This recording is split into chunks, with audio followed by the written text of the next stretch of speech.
Thanks, everybody. Thanks, Robert. Very kind. I love coming to Gateway. I think this is my fourth or fifth time here. I'm not sure. But Robert keeps asking me. So if you're sick of me, email Robert. And you don't have to be ugly about it. Just say something code like bench Hybels. Put him on injured reserve or whatever. He's a quick study. He'll catch on. I kept trying to ask Robert to tell me what to talk about tonight. And he kept putting it all off on God. Whatever the Lord lays on your heart. Well, that takes him off the hook totally. I lay an egg, Robert backs away, and he just blames God. And because he gave me no direction whatsoever, and because when I asked God, he seemed rather ambivalent about the whole thing, I thought that I would talk to you about something that I've been thinking about recently, which is how much pastors and leaders talk. Have you noticed? Do you know that the average person uses about 10,000 words a day? That's the average person. You're wondering, is that a man or a woman? I don't want to go down that road. I have a friend who says, my wife doesn't talk that much, but she talks at night when I'm trying to go to sleep. He calls it Chinese talking torture. If the average person says about 10,000 words per day, can you imagine how many words pastors and leaders use? What made me do some reflecting on this recently is that just last week, for the first time in my life, I did a 7-day solitude retreat where I barely talked to anyone for a week. I took a ship from New York City to London. I went by myself.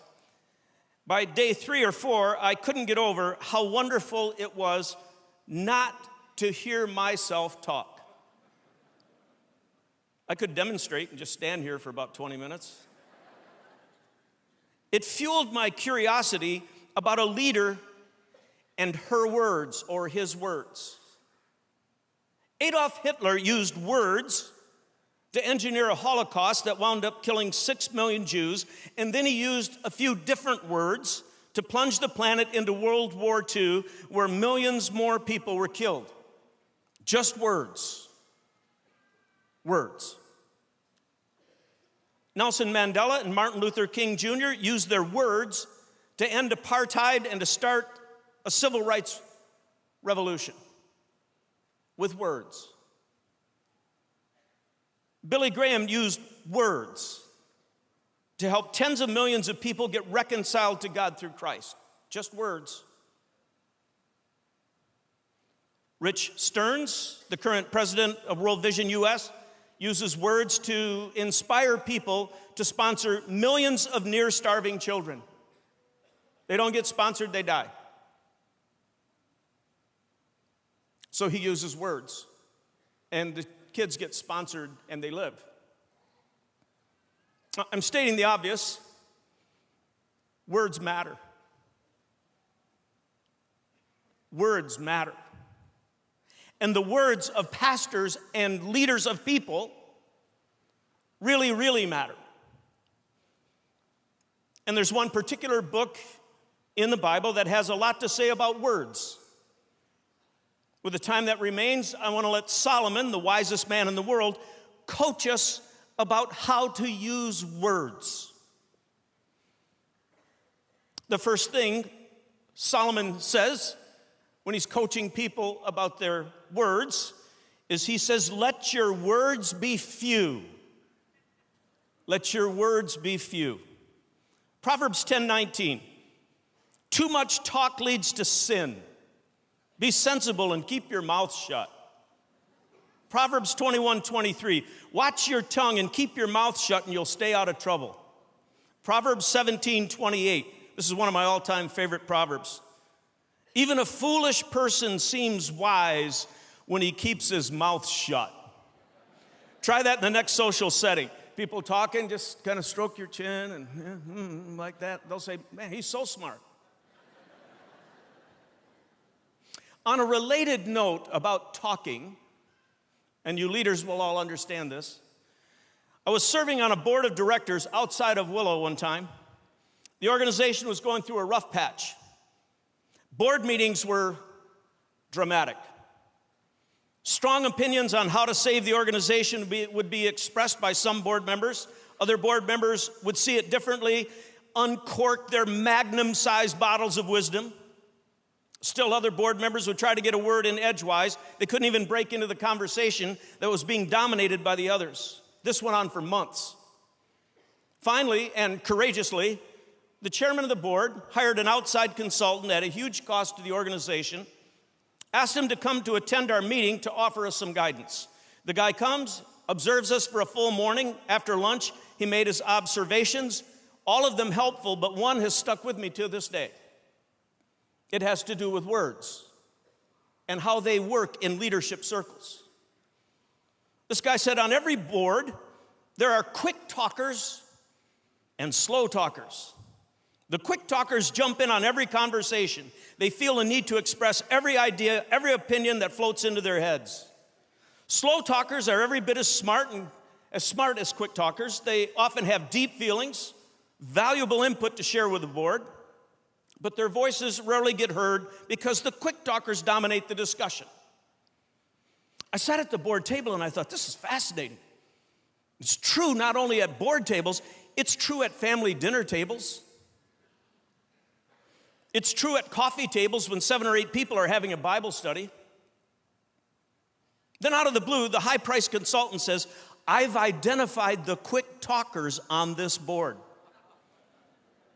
I've written your names down. Rather than me reading those names to all the board, would you be willing to identify yourselves? This was an interesting moment in time. To their credit, a few of the quick talkers raised their hands and they said, that would probably be me. Then the consultant said, actually, there are 2 more of you quick talkers who have not come forward yet. And he said, I'd like the rest of you board members to identify who they are. This was a little awkward, but we got it done without bloodshed. Then the consultant said very directly to the quick talkers, you must self-regulate. If this board is going to work optimally, it needs engagement and input from the slow talkers and the quick talkers. And then he said, slow talkers, step it up, jump in, raise your hand, your opinions matter, get into the game. Then he addressed the quick talkers one last time. Keep track of how much you talk, and when you've talked enough, stop talking. Then the consultant got up and he left. But his counsel really helped that board. It stayed with me all these years. Question, and it's just us, don't worry. How many of you tend to be quick talkers in board meetings, leadership meetings, social settings? Would you just identify yourself? Put your hands up, quick talkers. You can elbow someone right now if they're lying in church. All right, these are the quick talkers, okay. It's not a bad thing. Slow talkers, listen to me very carefully. In about 7 seconds, I'm going to give you the opportunity. I don't want to catch you off guard. I want to give you some ramp-up time. How many of you say, I might be the slow talkers type? Would you raise your hand? Okay, all right, good. You can slowly put them down. Solomon would say to the quick talkers, Proverbs 15:28, wise people think carefully before they speak. Quick talkers, think before you speak. Increase your self-awareness of how much you talk, how often you talk. Ask a trusted friend if you're talking too much. Bless the whole planet by talking less. For you environmentalists, think of yourself as decreasing your verbal footprint. Slow talkers, don't be intimidated by quick talkers. Your voice needs to be heard. Raise your hand, jump into the fray. God gave you important thoughts and feelings, and you've got to show up with them in leadership settings. Maybe this will help you. Proverbs 31:8. Speak up for those who cannot speak for themselves. Ensure justice for those who are being crushed. Sometimes slow talkers need to remind themselves that there's a lot at stake, especially in leadership settings, where people they represent have no voice. I was in an evangelism conference one time. Large conference, question and answer time. Some person way in the back said, Bill, why is it that almost every church over time has their evangelistic fires grow dim and weak and the value cools off? I said, well, it could be a lot of things, but one thing I've noticed is that come budget time, come strategic planning time, every other constituency in the church has a voice around the table. We need more money for the youth. We need to hire someone for discipleship. We need another teaching pastor. There's a lot of people with voices around the table asking for resources and a bigger piece of the budget or so. Lost people have no voice around church board tables. Lost people ain't there. So unless somebody speaks up for the people who have no voice, evangelism tends to just burn lower and lower in a church. Someone's got to raise their voice. They have to speak up for people far from God.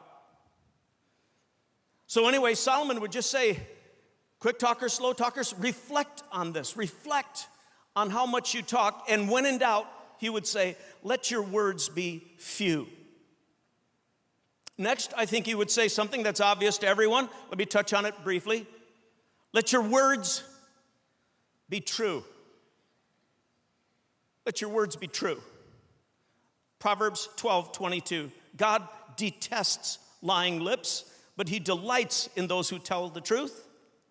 Proverbs 25:18. Telling lies about others is as harmful as hitting them with an axe, wounding them with a sword, or shooting them with a sharp arrow. Solomon has nothing good to say about people who lie. There's dozens of proverbs that extol the value of truth-telling, describe devastating consequences of those who lie. Pastors, leaders, this is tough for me to talk about, but we're going to get into it. You ever heard a pastor lie? Have you ever heard a pastor stretch a statistic and you sat right there and you're like, it's not true? Did you ever have a pastor tell a story and the whole time he's telling it, you're going, that didn't happen. I know that didn't happen. Those of us who have Bibles and lecterns, pulpits, call them what you will, we cannot lie. We cannot stretch the truth. We cannot tell a story different from the way it actually happened, because the truth matters. Your words matter. Early in my teaching ministry, I got all excited one day and I was talking about this 7-car pileup that I saw and what happened at it, and drew a bunch of conclusions from it. I'm walking out to my car after church that day. One of my close friends, he was a board member actually, says, can I walk you out to the car? I said, sure. On the way out to the car, he goes, hey, that 7-car pileup that you talked about this morning, was that the one the three of us were in the car and we saw over there on Palatine Road? I go, might have been. He goes, because that was just really a 4-car pileup. He had me. And I felt so embarrassed. And then he said something I will never forget. This has helped me for 30-some years. He looked at me and he said, Bill, your sermons have plenty of punch. You don't have to exaggerate something to get an even greater punch. God is strong through you without exaggerating. So just tell the truth and let the Spirit be strong.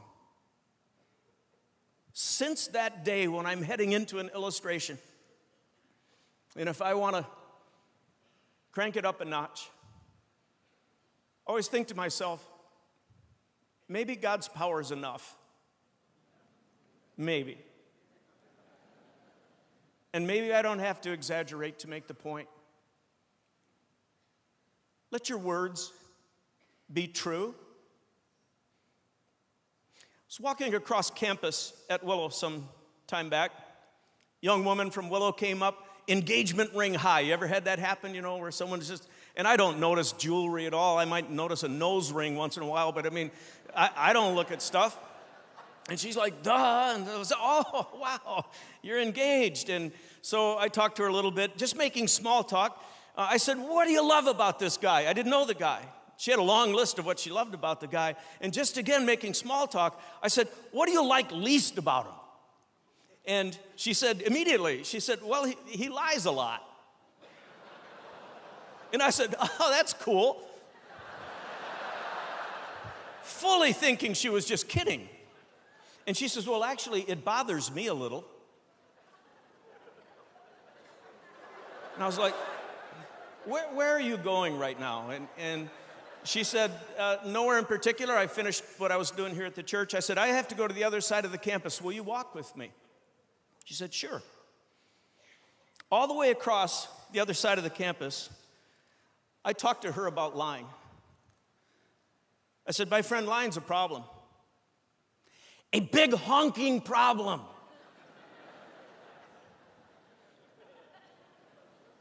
And when we got to where I had to step into a meeting, I made her promise to me that she would call one of our counselors and she would tell this whole story to one of those counselors, which she did. A couple weeks later, she told me that she gave the ring back and she called off the engagement.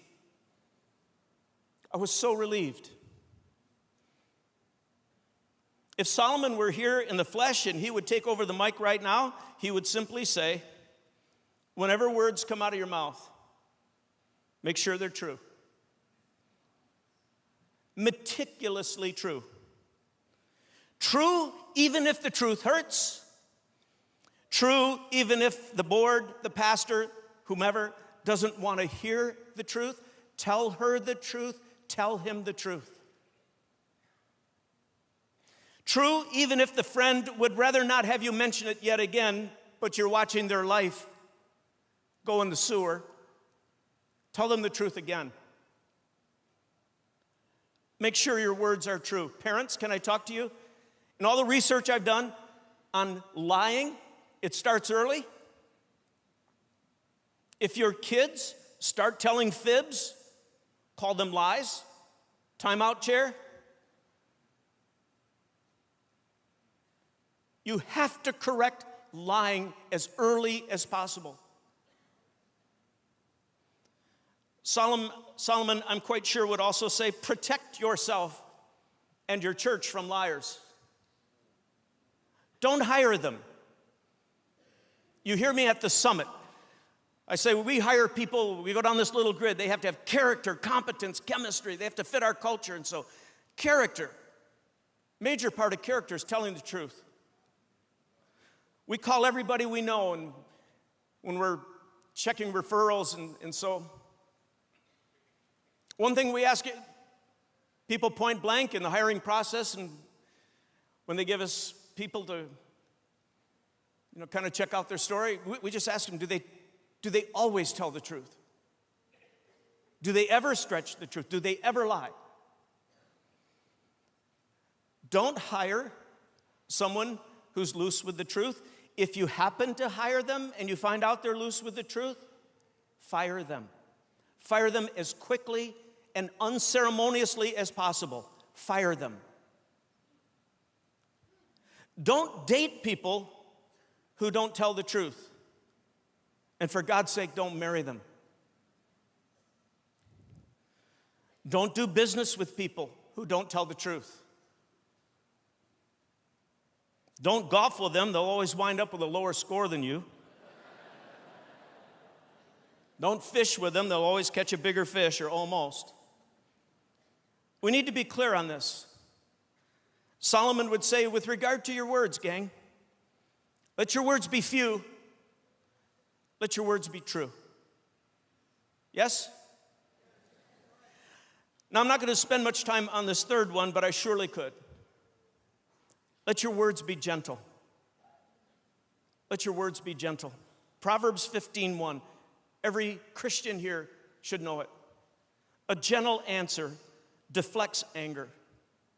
Harsh words make tempers flare. A gentle answer deflects anger. Harsh words make tempers flare. Proverbs 15:4. Gentle words are like a tree of life. 16:21. Pleasant words are persuasive. 22:11. Those whose speech is gracious will have kings as friends. Let your words be gentle. Here's the logic of the wisest man who ever lived. Solomon says, if you use harsh, devaluing, incendiary words, the outcome is 100% predictable. Tempers will flare. Amperage will escalate. Decibels will double. Pretty soon you're going to have a good old-fashioned shouting match on your hands. Wild accusations, finger pointing, veins popping, doors slamming, the works. And if you've ever seen this happen, it's ugly. And if you've ever seen it happen in a church, it's ugly on a stick. How does it happen? How is it in a church that things can escalate and get out of control and such deep damage can occur? I was at a conference in London one time. I don't even know what prompted me to ask. I said, how many of you have had your heart broken in a church? I'm not asking you now. There was a crowd about this size, and I might be mistaken, but almost every single person raised their hand. And if you start peeling back, what happened? How did you get so hurt in a church? Oftentimes, someone will say, well, there was a misunderstanding. And then we got together to talk about it, but the issue was not getting resolved. So the other person started expressing their opinion more forcefully. Well, so then I had to raise my level of amperage and my volume. And then we knew the kinds of words that would push the buttons of the other person. And it kept getting a little more forceful. We started using harsher words. And then we brought out the explosive device, the word, the slur, the one expression that we knew could blow someone's heart apart, and we used it. And then there's shrapnel flying, doors slamming, people leaving churches forever. It happens on a much smaller scale, but to show you who I really am, standing in the kitchen of our little cottage. This only goes back about 6 weeks. Lynn's in the kitchen. My son Todd, who's with me tonight, I'm so glad that Todd's with me. But we were in the kitchen, scooping out stuff to eat, and I scooped some stuff straight out of the bowl into my mouth. My wife has told me this is not cool for 39 years. And she told me it wasn't cool again. And I said, yeah, but you keep reminding me, don't you, in the hopes that this is going to change my behavior. And we had a couple little words there. And then I used an expression that I haven't used in probably 20 years because it hurts her.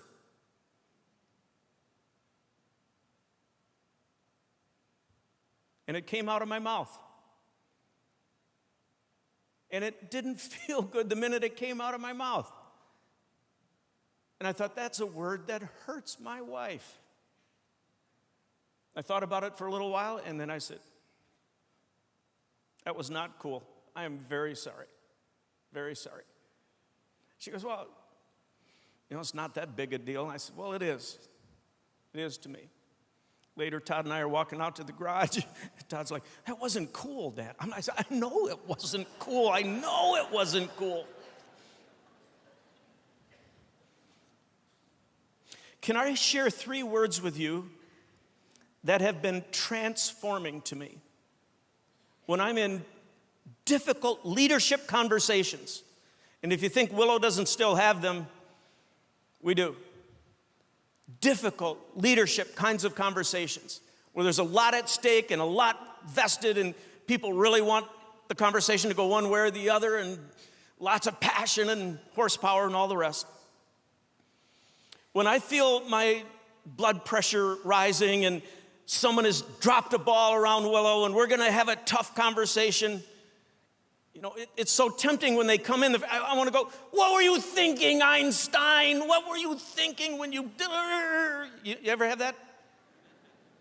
I guess you don't. Well, I can feel it when I'm just amping up and I'm like, oh, this is so frustrating.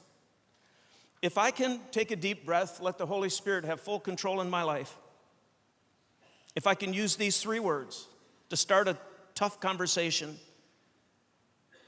high probability it's going to end up okay. The 3 words: help me understand. Help me understand. Parents, this works even as parents. Bridget, help me understand why our phone bill was $400 this month. Just help me out. Just help me understand, Bridget. Spouses, this works for you. Honey, could you help me understand why all those clothes wind up 7 feet away from the laundry basket in the closet? 7 feet, it's on the floor, the laundry basket. Could you just help me understand? So close, yet so far. Please help me understand.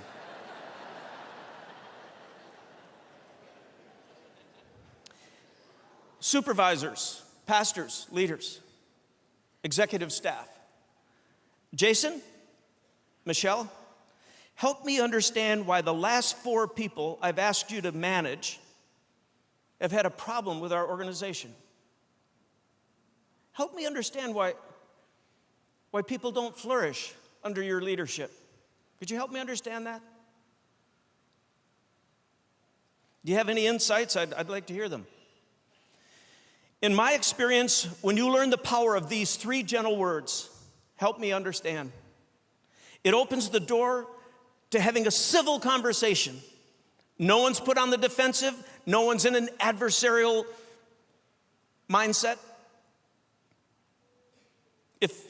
If you keep the volume low, if you refuse to use incendiary words, and you just say, help me understand, there are very few conversations that can't find a way to resolve, my experience. There's a presidential debate happening tomorrow night. Have you heard? So I think we ought to let Candy Crawley take the night off. And I think Mitt and Barack ought to sit down in front of a fireplace. And I think Mitt should say to Barack, Barack, help me understand.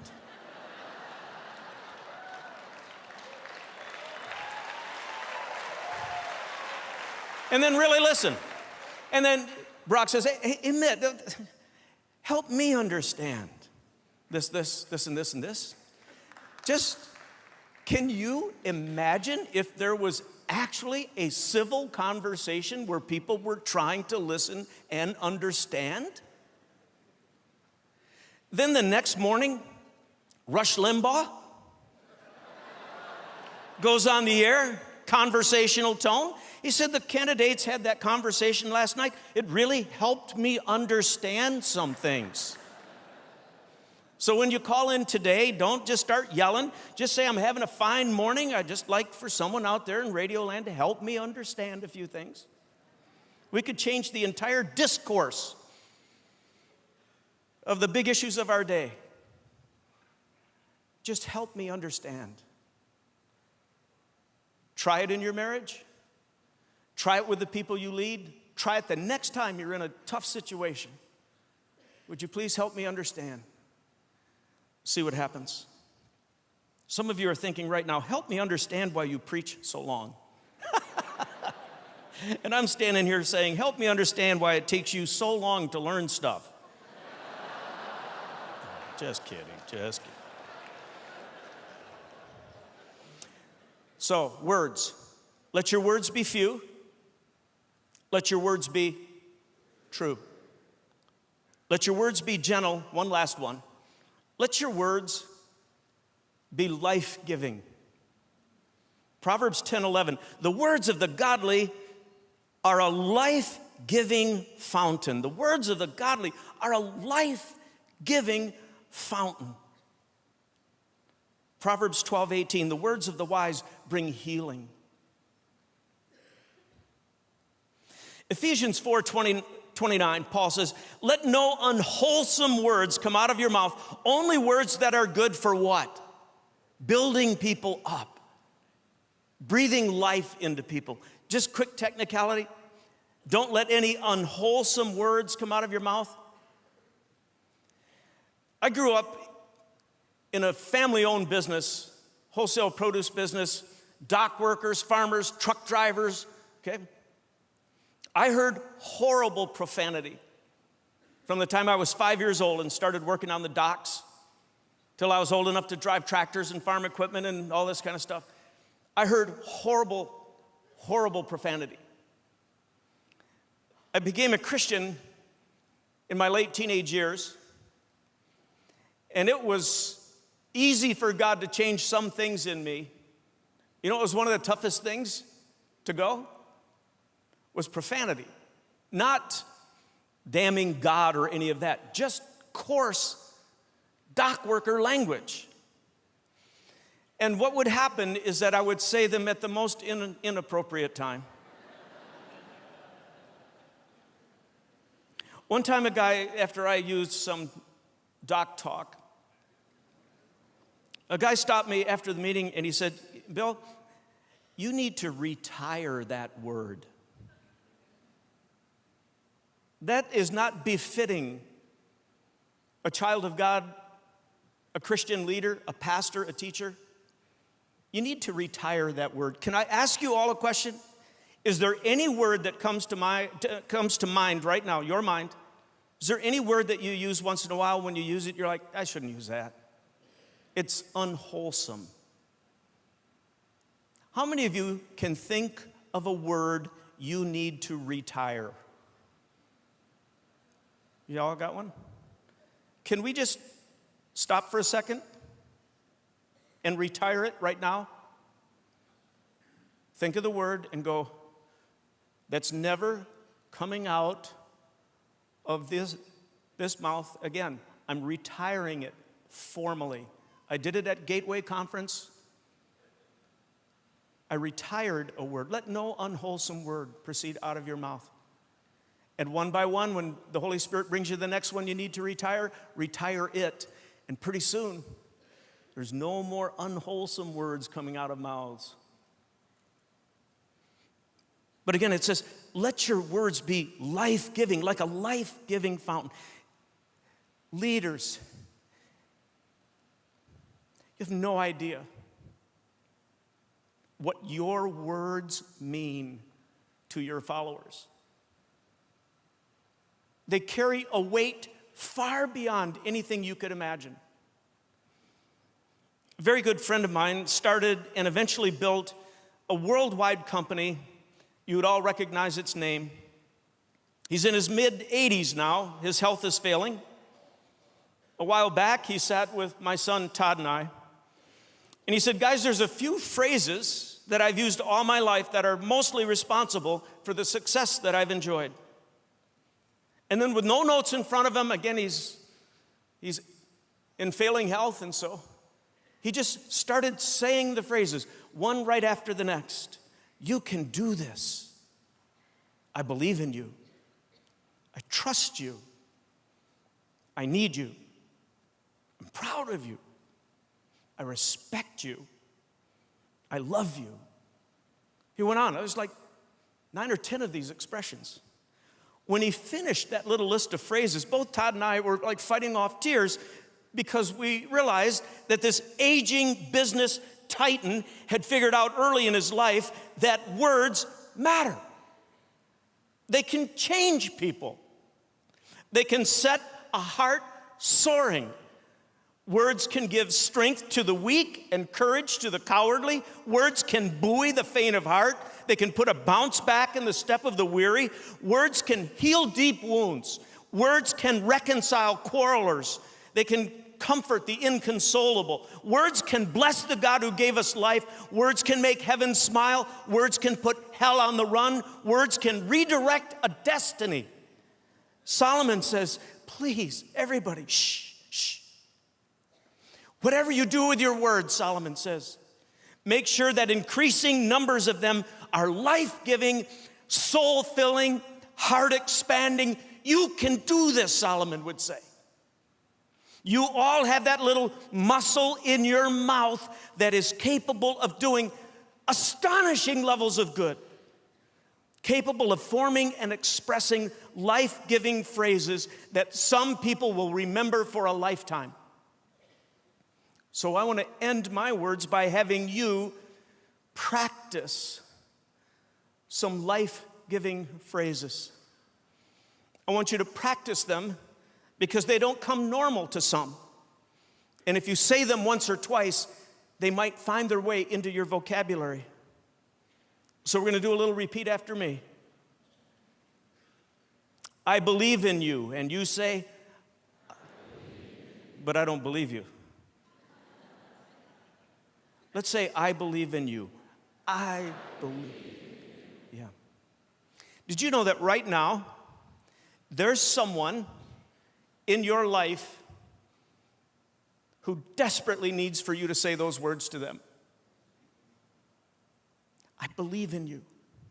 I believe in you. I believe in you. I went to a retirement party for a friend 2 years or so ago. It was a woman leader. And there was about 40 people in the room, and they were saying words to bless her as she was retiring. And the words all kind of took on a similar theme. They said, this woman is the first leader who believed in me. I didn't think I could lead. She looked me right in the eye and she said, I believe in you, you can lead. I didn't think I could teach. And she looked at me and she said, I believe you can teach.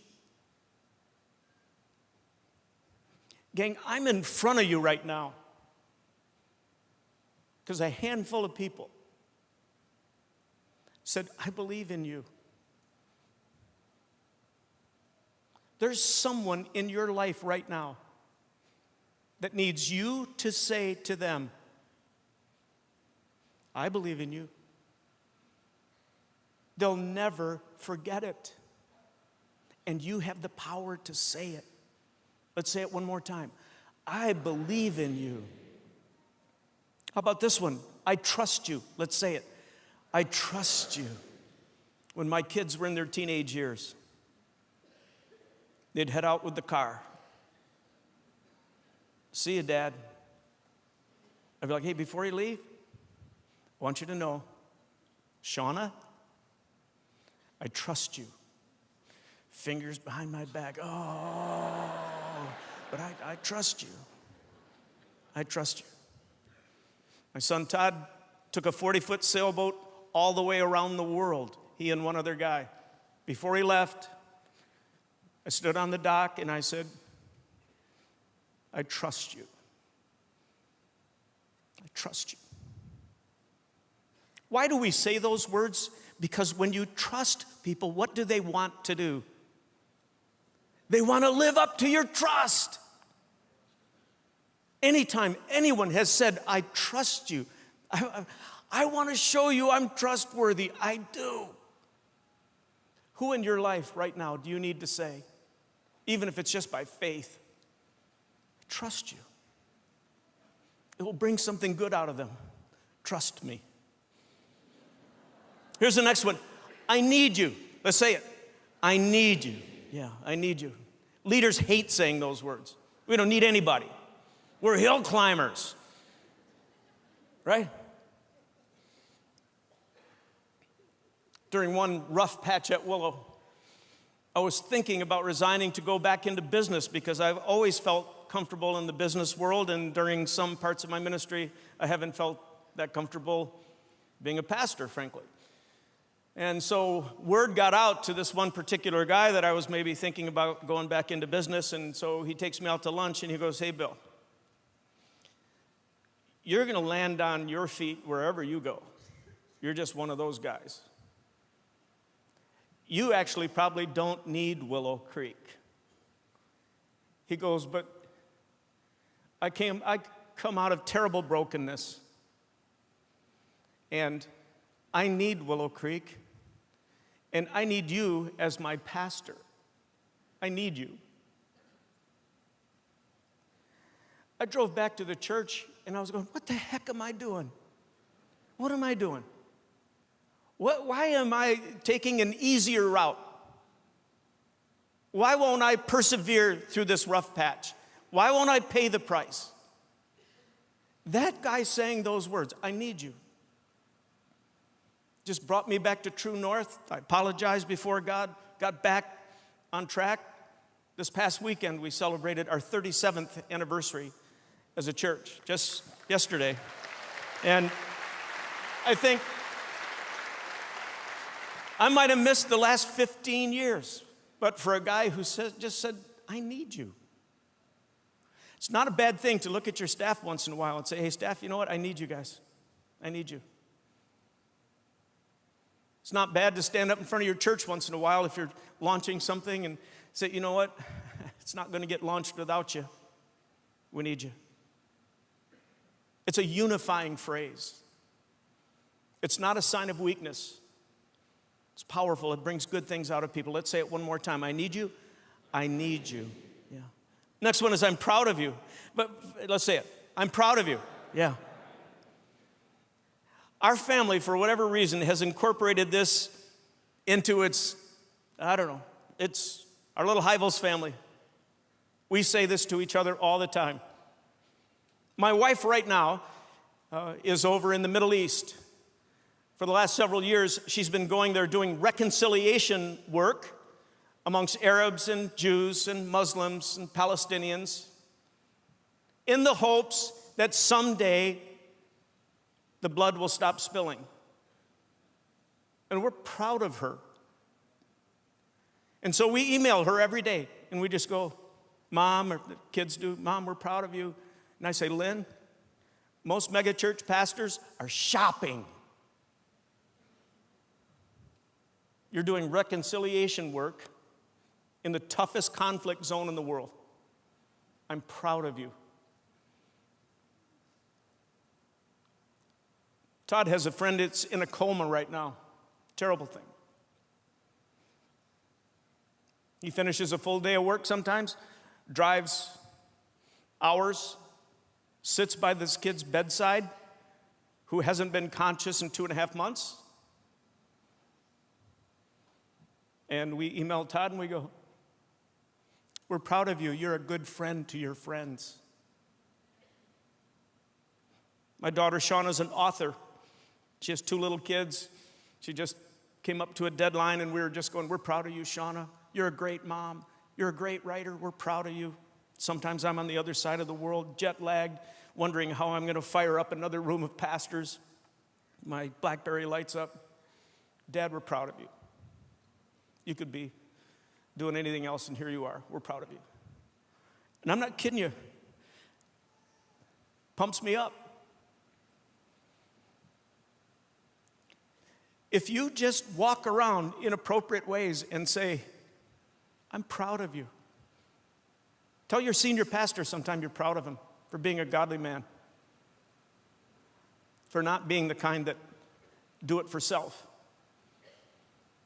Tell people who never get the spotlight, but who show up. The people at the soundboard back there right now, all wearing black. Tonight was flawless. Proud of you guys. Proud of you.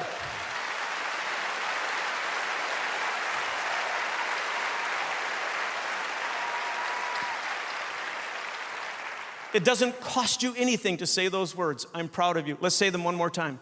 I'm proud of you. Yeah. 2 more. I respect you. Let's say this. I respect you.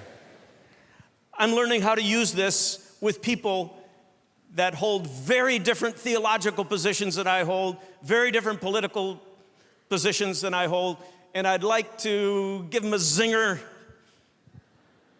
And I'm learning how to say, you know what, I respect you.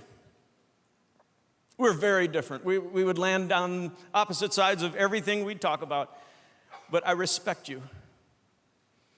It's one of the most bridge-building words, phrases that you can use. Use it more, would you? To tell people, I respect you. We're very different, but I respect you. What would our culture be like if we actually said, I respect you more? And then finally, you know what's coming? Most life-giving words in the English language. I love you. Let's just say it. I love you. Yeah. I never heard those 3 words from my father or my mother. They're both passed on now. I did my counseling 4 years. It was very expensive. And I'm over it. But I tell my kids and my family incessantly, I love you. I love you. I love you. And you can say that to team members. You can say it to your church. This last weekend at Willow, I just said, I love you, gang, all of you. You've let me be your pastor for 37 years. And you've forgiven my mistakes, and, you know. There's no more life-giving words on planet Earth than when you look at someone straight in the eyes and say, I love you. It's like a fountain, Solomon says, a life-giving fountain. It costs you nothing, and you can say it and fill someone's heart to overflowing. So leaders, don't shrink back from using words to do great things, to create great movements for God. Let your words be few. Let your words be true. Let your words be gentle. Let your words be life-giving. Yes? Thank you. Blessings.